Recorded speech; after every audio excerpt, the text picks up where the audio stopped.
Well, let me ask the group as a whole. How many of you really don't like taking your head and neck into extension? Now be honest. Only one? You're lying. Okay, there's 3, 4. No, there's many more than that. I want to show you through this jaw and face exercise sequence just why it is that people don't like to take their heads and necks back. Basically, it feels insecure firstly, and secondly it hurts. That's why people don't like to do it. So the first test is how wide can you open your mouth. So we want, according to Travell and Simons, I'm quoting the great Travell and Simons now, we need to be able to fit 3 knuckles in between upper and lower jaw. So watch. Minimum flexibility.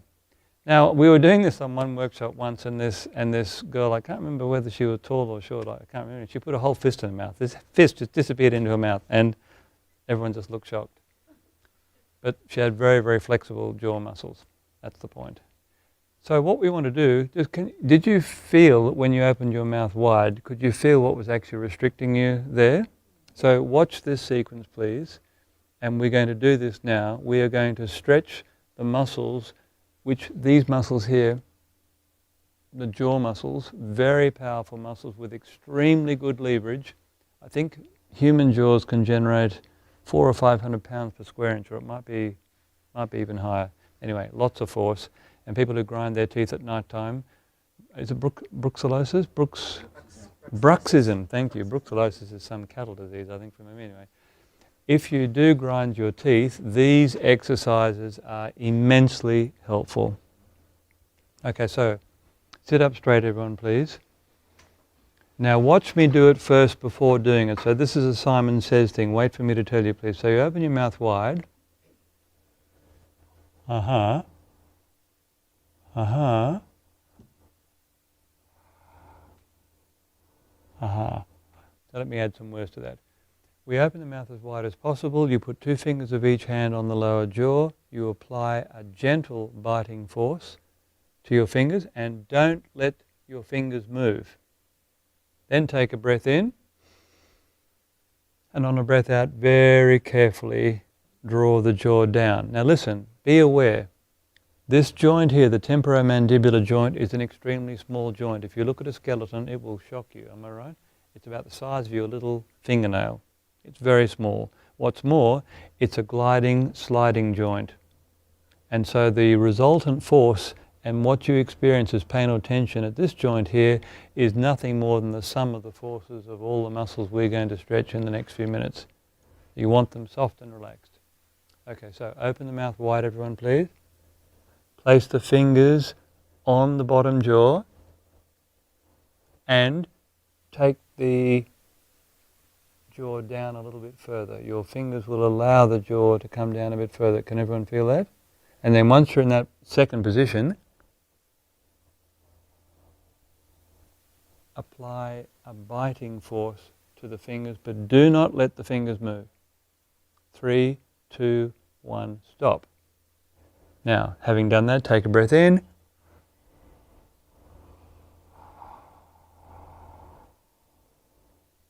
And gently draw the jaw down and keep it down. Do it slowly, please.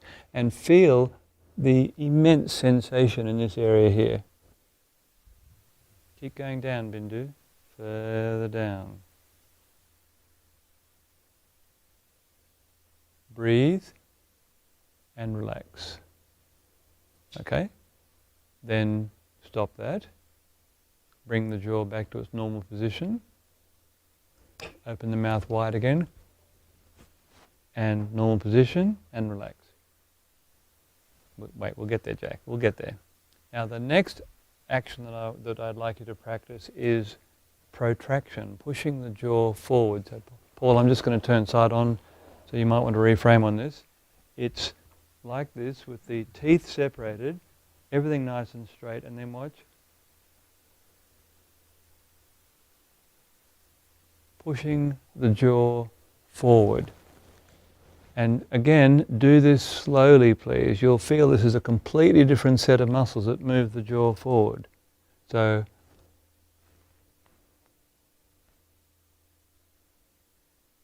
and relax. And now retraction, the opposite direction. So I'll turn side on again, Paul, so that you can frame on this. It's bringing the jaw straight back. So, and feel that up in here and feel that inside the mouth. And then, last of all, sideways movements, but not casually, done slowly and put a little bit of effort into it. So I'm talking about this.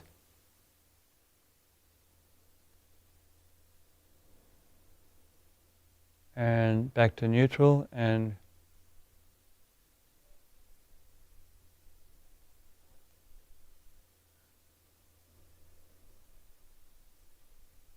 like so many of our exercises, can you feel there's a difference between left and right, going left and going right?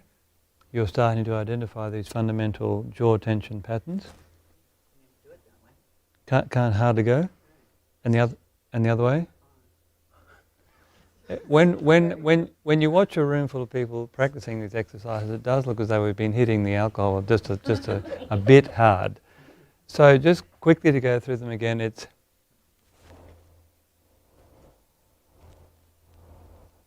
so I did 2 little contractions then, and then protraction, retraction, sideways, sideways, and now Jack.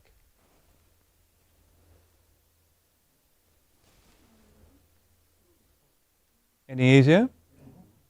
Okay, now this is just a setup for experiencing the sensation of taking the head and neck backwards. But before we do that, let's do a neck rotation exercise, because as I've mentioned elsewhere many times, if you have anybody in your class who claims they have a neck problem, and who may indeed have a neck problem, the safest and most indirect way into helping someone with neck tension, if it's assuming that the neck problem is a result of neck tension, is simply to encourage them to turn the head further.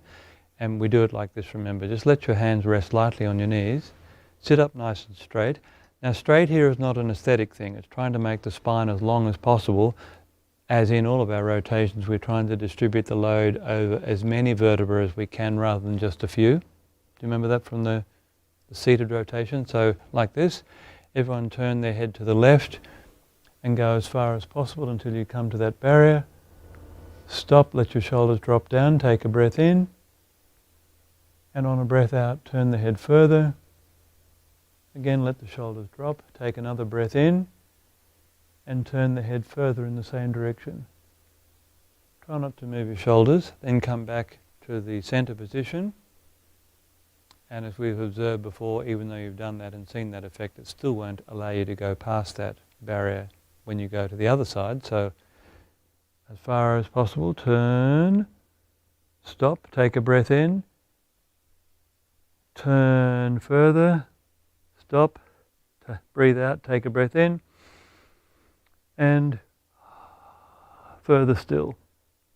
And come back to the front, and then, this is the bit that I love the most, go straight back to the last position, and straight back to the last position without impediment. That's what we want. That's all you need to do to improve your neck rotation capacity. Now, the last part of this sequence, or the last 2 parts, we open the mouth wide. I'll demonstrate this first and then I'll talk it through. We open the mouth wide, and then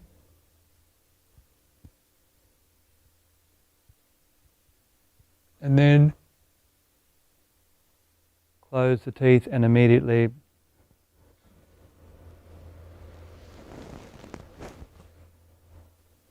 so we'll treat that as one sequence. That's backwards, forwards, and then back to the start position. So, open the mouth wide, slowly tilt the head back. Rose, your teeth are still closed. Just checking. Open the mouth wide and slowly tilt the head back. Now feel how freely it moves by comparison to normal. And now once it's all the way back, don't let it move and slowly close your teeth. Now, feel all that tension in the front of your neck? That's why you don't like to bend your neck back normally, because you're requiring of these muscles at the back here to stretch the front neck muscles as well as move the head. And for many people's necks, that's too much work to ask. And the muscles at the back of the skull, underneath the back of the skull, just tighten up or go into spasm. So now open your mouth, bring the head forward. You can use your fingers to help you do that if you need to. Immediately close the teeth and bring the chin as far forward as you can. And by all means, put a little bit of extra weight on the back of the head like this to stretch the back of the neck. And then run your fingers over your forehead and lift the head up. Now, for the people that don't like bending their head and neck backwards, was that different that time? That is the secret. Loosen these muscles here. In our culture, people are extremely tight in the jaw muscles and extremely tight here. However, everyone can do this. And on a strength note, just an aside to this, we've tested this many times. If you lie with your head out, just with the head and the back of the neck over the edge of a mattress for a bit of support, you'll find most of you will not be able to lift your head up 10 times from the face up position. But if you do the same thing with your head facing down, you'll have no trouble doing 10 or 20. The muscles at the back of the neck are way stronger than the muscles at the front. But the muscles at the front are very tight. We want to get that into a better balance. And for many people, strengthening the anterior neck muscles and stretching the posterior neck muscles, that's all they need to do. And the way into that, the easiest way into that, is to encourage rotation first. Because if you watch the muscles in my neck, and if you hold this artificial alignment, one set of muscles is really doing the work of turning the head, the rest are involved in holding the alignment, but all are getting a stretch.